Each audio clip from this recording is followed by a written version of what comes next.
Assalamualaikum warahmatullahi wabarakatuh. Nama ulun Wahyudin Nur, mahasiswa Setai Al-Jami Banjarmasin, nomor NPM 224117152, dosen pengempu Bapak Muhlis MPD.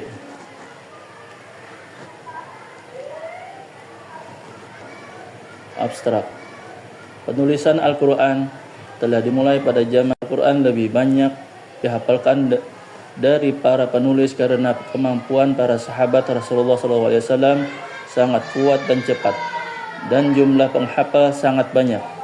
Pada zaman Rasulullah SAW, Al-Quran masih ditulis pada pelepah kurma, papan, kulit binatang, tanah keras, batu dan lain-lain. Pendahuluan. Pentingnya mengetahui informasi tentang jejak sejarah penulisan Al-Quran harus seiring disebarkan dengan sampai tenggelam dimakan zaman. Terlebih dahulu kita sudah masuk era digital karena semua orang sudah efektif terhadap dunia digital. Minimnya melalui HP dengan tetap disebarkannya informasi sejak sejarah penulisan Al-Quran.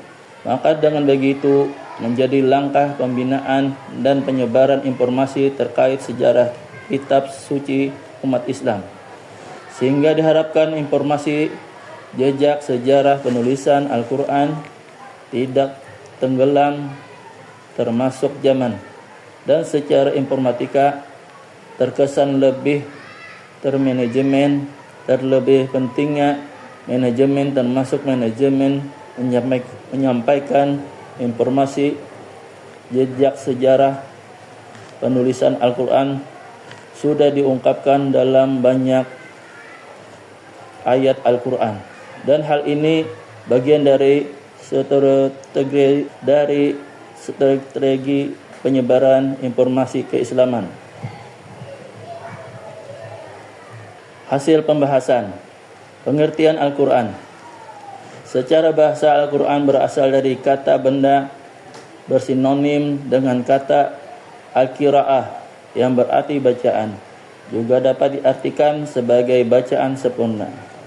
Secara istilah, Al-Quran adalah firman Allah Subhanahu wa taala terbentuk ayat maupun surah yang diberikan kepada Nabi Muhammad SAW sebagai bentuk mukjizat melalui perantara malaikat Jibril sebagai pedoman seluruh umat Islam dalam menjalankan hidupnya.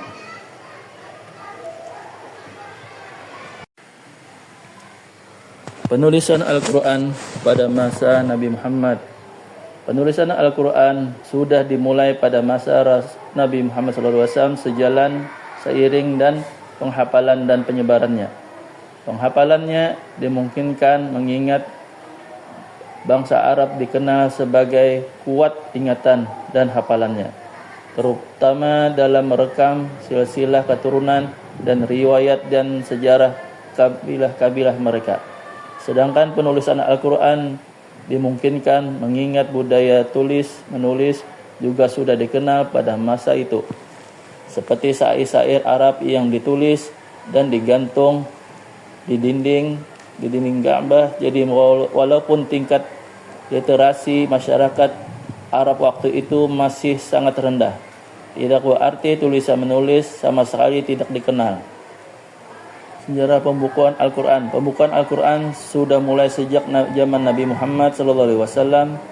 Kemudian transkripsi dan pembukuan terjadi, teks dilakukan pada masa Khalifah Abu Bakar dan selesai dilakukan pada zaman Khalifah Utsman bin Affan dan pada masa Rasulullah SAW. Pada masa ketika Nabi Muhammad SAW masih hidup, terdapat beberapa orang yang ditunjuk untuk menulis Al-Quran, yakni Zaid bin Sabit, Ali bin Abi Thalib, Muawiyah bin Abu Sufyan, dan Ubay bin Ka'ab. Sahabat yang lain juga kerap menulis wahyu tersebut walau tidak diperhatikan. Media penulisan yang digunakan saat itu berupa pelepah kurma, lempeng batu, dan daun lontar, kulit atau daun kayu, pelana, potongan tulang, belulang binatang. Kaidah penulisan dan ejaan.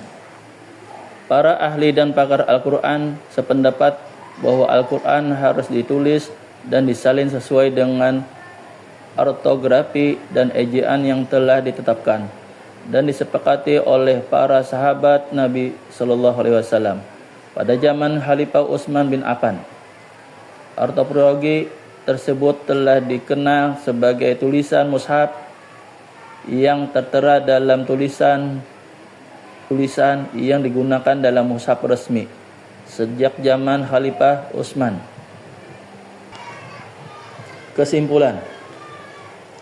Kesimpulan dari beberapa pembahasan yang telah dikemukakan adalah: 1. Al-Quran sebagai kalam Allah yang telah diturunkan kepada Rasulnya Muhammad SAW untuk disampaikan kepada umat telah dijamin langsung oleh Allah akan keautentikannya. 2. Penulisan Al-Quran telah dimulai sejak masa Rasulullah SAW hingga hidup, yang kemudian dilanjutkan pengumpulannya pada masa Khalifah Abu Bakar dan selanjutnya dibukukan pada masa Khalifah Utsman bin Affan. Kesungguhan umat Islam dalam penelitian Al-Quran secara teliti, cermat dan hati-hati dan penuh rasa tanggung jawab tidak diragukan lagi. Upaya tersebut sudah dilakukan bahkan semenjak Al-Quran itu diturunkan di masa Nabi Muhammad SAW. Apa yang dikerjakan oleh umat Islam tidak sebatas koleksi, kolasi, dan kompilasi, tetapi juga dikopiasi dan membuat standarisasi bacaan dan penulisan Al-Quran. Terima kasih. Sekian artikel yang saya buat. Salah hilap kami ucapkan. Assalamualaikum warahmatullahi wabarakatuh.